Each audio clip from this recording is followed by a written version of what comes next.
Hello everyone. बच्चों, NEET 2024 के examination result को लेकर के हर दिन बच्चों में कन्फ्यूज़न और बढ़ता जा रहा है। रिजल्ट को लेकर के अनसर्टेनिटी सबके मन में है, टीचर्स के मन में भी है, बच्चों के मन में, सबके मन में है कि यही रिज़ल्ट हमारा स्टे करेगा या फिर री एग्ज़ाम होगा, क्या होगा भी किसी को कुछ नहीं पता। बट दो तीन चीज़ें यहाँ पर मैं डिस्कस करना चाहूँगा जो एटलीस्ट तुमको थोड़ा सा एक स्टेबिलिटी देगा कि चलो अब हमको आगे ये चीज़ करनी है। सबसे पहली बात तो देखो, जो सबसे मेन पॉइंट है बच्चों का, जो मुझको लगता है कि जिसको एड्रेस सबसे ज़्यादा करना चाहिए था वो अब तक एड्रेस नहीं हुआ है। ठीक है, ग्रेस मार्क्स की बात है और पेपर लीक की बात है, वो सब की चीज़ें हो रही है। जो सबसे बड़ा पॉइंट है जिससे ज़्यादातर बच्चे दुखी हैं वो है अच्छे मार्क्स आने के बाद भी जो इतने हाई रैंक आई है उसके बारे में बहुत कुछ बात नहीं हो रही है। और जो भी डेवलपमेंट्स हुए हैं लास्ट वीक में, लास्ट 10 डेज़ में, कह सकते हो कि उन डेवलपमेंट्स में इस चीज़ पर कोई भी कह सकते हो कि एक पॉजिटिव रिजल्ट आता दिखाई नहीं पड़ रहा है। अब प्रॉब्लम ये है बच्चों की, जो मेन प्रॉब्लम ये है कि 620 नंबर से लेकर के 720 नंबर तक पाने जो बच्चे हैं उनके रैंक्स इतने ज़्यादा आ गए हैं कि गवर्नमेंट कॉलेज मिलने का कोई चांस बन गया। 650 नंबर तक भी कोई चांस नहीं बन रहा है और इसमें बहुत अच्छी खासी संख्या है। तो ये जो हाई रैंक वाली प्रॉब्लम है इसको एड्रेस करना बहुत ज़रूरी है। ये सबसे बड़ी प्रॉब्लम मेरे पॉइंट ऑफ व्यू, इस एग्जामिनेशन रिजल्ट की सबसे बड़ी मेन प्रॉब्लम यही है। बाकी पेपर लीक प्रॉब्लम है, ग्रेस मार्क्स है, वो सब चीज़ों पे हम जब तक बहुत एक कॉन्क्रीट एविडेंस नहीं मिलता है तब तक हम लोग कुछ नहीं कह सकते हैं। ठीक है, फेक न्यूज़ पर हम लोग कुछ भी जजमेंट नहीं कर सकते कि एग्ज़ाम में क्या हुआ है कैसा नहीं हुआ है। ठीक है, तो we have to wait for it. ठीक है, तो जो चीज़ अभी हमको परेशान कर रही है, जिस पर हमको बहुत अच्छे से सोचना है, जिसके अकॉर्डिंग हमको आने वाले डेज में प्रिपेयर होना है, वो है कि क्या री नीट होगा या नहीं होगा, री एग्ज़ाम होने के कितने चांसेस हैं, और मोर इम्पॉर्टेंटली ये री नीट जो होगा उससे फ़ायदा है या फिर नुकसान है। तो दो तीन बातों को ध्यान से समझो कि कितना फ़ायदा कितना नुकसान है और हमें क्या इसमें करना होगा। तो सबसे पहली बात कि देखो, अगर इन केस, अब देखो फर्स्टली तो ऐसे हम लोग नहीं कह सकते, उड़ती उड़ती बातों को ध्यान रख के नहीं कह सकते कि री एग्ज़ाम होगा ही होगा, ऐसा नहीं कह सकते। हम आंदोलन नहीं कर सकते इसके लिए कि चलो शुरू करते हैं री नीट हो, ऐसा नहीं होता है। हर चीज़ का एक रीज़न होता है, उस रीज़न के अकॉर्डिंग काम होता है। री नीट, री एग्ज़ाम 24 लाख बच्चों का वापस कंडक्ट कराना एक बहुत बड़ा टास्क है ये, और इसके लिए बहुत ही कॉन्क्रीट एविडेंस होना चाहिए कि हाँ पेपर लीक हुआ है। पेपर लीक होने के जब तक एकदम पुख्ता सबूत नहीं मिलेंगे तब तक री नीट होने के चांसेस बहुत कम हैं। और या फिर मास चीटिंग कहीं हो कि ये बॉस मास लेवल पे चीटिंग हुई है, तो हो सकता है कि ऐसा जजमेंट आए कि भाई एग्जामिनेशन सबका फिर से हो जाए। तो इसमें हम लोग को सिर्फ वेट करना है कि क्या रिज़ल्ट आता है, और वी हैव टू ट्रस्ट, हमको विश्वास करना होगा अपने कह सकते हो कि इन्वेस्टिगेटिंग एजेंसीज पर, कि वो जब आएंगे इसमें फंक्शन करेंगी, जो बताएंगी वी हैव टू फॉलो। ठीक है, फर्स्ट ऑफ ऑल तो वो हमारे हाथ के बाहर की चीज़ है, तो उसमें हम लोग को परेशान नहीं है, दिमाग वहाँ पे नहीं लगाना है। ठीक है, जो मेन बात हमें तुमसे करनी है वो ये करनी है कि री नीट अगर होता है तो बहुत बच्चों के मन में ये, कुछ बच्चे इसके फेवर में हैं, कुछ बच्चे इसके फेवर में नहीं है कि नहीं होना चाहिए, कुछ कहते हैं नहीं होना चाहिए, ज़्यादातर बच्चों का कहना है कि होना चाहिए, कुछ बच्चे कहते हैं कि ये नहीं होना चाहिए। तो इस बात को समझे।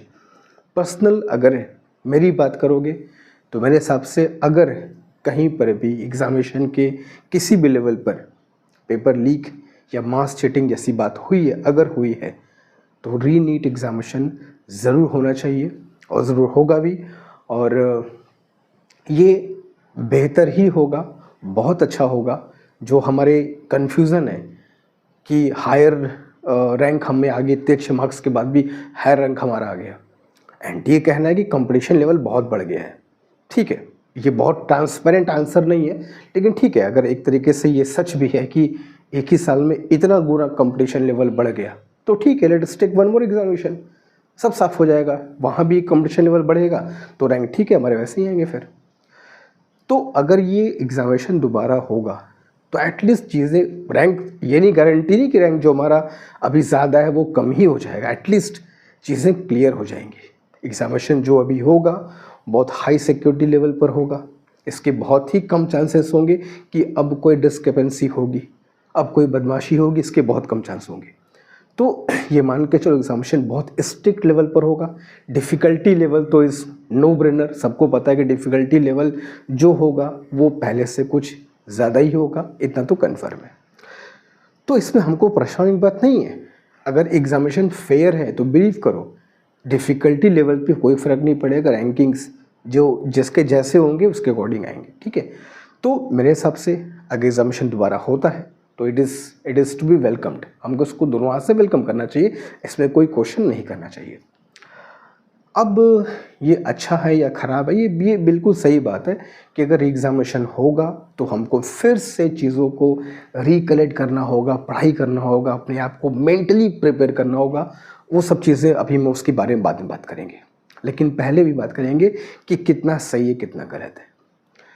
अगर ये री एग्ज़ाम दोबारा हो जाता है तो इसमें 2-3 बातों का ध्यान रखना है कि न तो इस पर हम लोग विश्वास कर सकते हैं कि पेपर बहुत पाक साफ होगा, कहीं कोई डिस्क्रिपेंसी नहीं होगी, मिस हैपनिंग ऐसी बातें नहीं होंगी, और हम अपने रैंक के प्रति एकदम एश्योर हो जाएंगे कि चलो अगर कंपटीशन लेवल बढ़ ही गया है तो ठीक है, जो रैंक अभी आ रहा है वो अप्रॉक्सीमेटली उस वक्त भी उतने ही आएंगे अगर हमारा एग्जामिनेशन वैसे ही आता है तो। और अगर ऐसा नहीं है, एग्जामिनेशन में कहीं कुछ गड़बड़ी हुई है, कुछ इलीगल तरीके से कुछ बच्चों को फेवर पहुंचाया गया है, तो ठीक है, रैंकिंग जो प्रॉब्लम है, जो मेन प्रॉब्लम है वो सॉल्व हो जाएगी और चीज़ें क्लियर हो जाएंगी।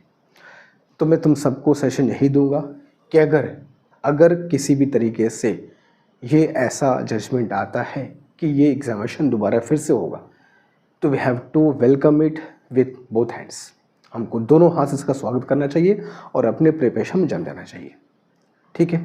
तो फिलहाल अभी की यहीं तक इन्फॉर्मेशन हमारे पास है कि री नीट क्या होगा कि नहीं होगा, इस पर हमको फोकस करना है।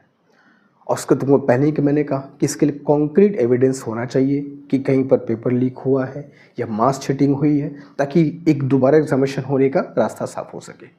और अगर ऐसे एविडेंस नहीं मिलेंगे कहीं पर भी तो विश्वास करो हमारा एग्जामिनेशन दोबारा होने का चांसेस बिल्कुल ना के बराबर है।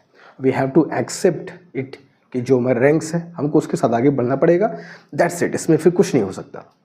बट ठीक है, हमें कुछ नहीं करना है, हमें बस पेशेंटली चीज़ों पर ट्रस्ट करते हुए वेट करना है कि हमारे फेवर में क्या जजमेंट आता है, ठीक है। और एक बात और, बिफोर वी साइन ऑफ, एक बात और तुमसे कहूँगा कि ऐसे बहुत सारे फेक न्यूज़ हैं जो इस वक्त फ्लोट कर रहे हैं। किसी चीज़ को शेयर करने से पहले, किसी चीज़ में विश्वास करके डिप्रेशन में जाने से पहले उसके ऑथेंटिसिटी को ज़रूर चेक करना। ये सबकी रिस्पॉन्सिबिलिटी है, मेरा एज ए एजुकेटर, तुम्हारा एज ए लर्नर, या फिर और भी जो लोग हैं वो, की सबकी रिस्पॉन्सिबिलिटी है कि सिर्फ किसी भी चीज़ को उस तरीके से न ही पेश किया जाए कि जिससे बच्चों के ऊपर और मेंटल प्रेशर बढ़े और वो एक गलत कदम उठाए। एग्जाम्पल तुमको बताता हूँ कि अभी जो सुप्रीम कोर्ट में इस पे जो सुनवाई चल रही थी, तो वहाँ पर एक लॉयर ने, एडवोकेट ने इस बात को कहा कि कुछ बच्चों ने इस रिज़ल्ट के नाम पे सुसाइड कर लिया है। तो सुप्रीम कोर्ट ने इस बात को कहा कि हम इस चीज़ को, मतलब आप भावनात्मक तरीके से इस चीज़ को अपील नहीं कर सकते कि बच्चे सुसाइड कर लिए हैं तो फिर ये हो गया तो वो हो गया, ये बहुत ख़राब बात है। इमोशनल बेसिस पर हम किसी भी चीज़ को प्रस्तुत नहीं कर सकते, एविडेंस फैक्ट के साथ बात करनी है। तो हमको थोड़ा सा मेंटली स्टेबल होना पड़ेगा और रिस्पॉन्सिबिलिटी दिखाते हुए जो चीज़ें सही हैं उसको ही प्रमोट करना होगा। तो थोड़ा सा क्रूशल टाइम है सबके लिए, हम लोग के लिए भी, बच्चों के लिए भी, और ये बहुत रिस्पॉन्सिबल होने वाला वक्त है, ठीक है। जो गलत होगा विश्वास करो वो गलती ज़रूर पकड़ में आएगी, सही होगा तो ज़रूर वो सही सच सामने आएगा।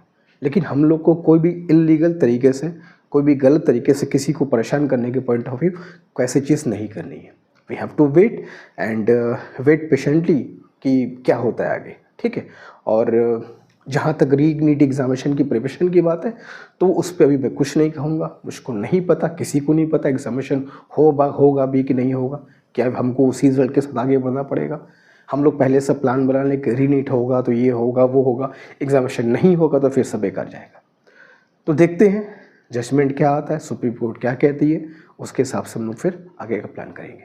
ठीक है, बाकी जो भी अपडेट्स होंगे, इन्फॉर्मेशन होंगे, जो तुम लोगों के साथ शेयर करता रहूँगा। Thank you so much.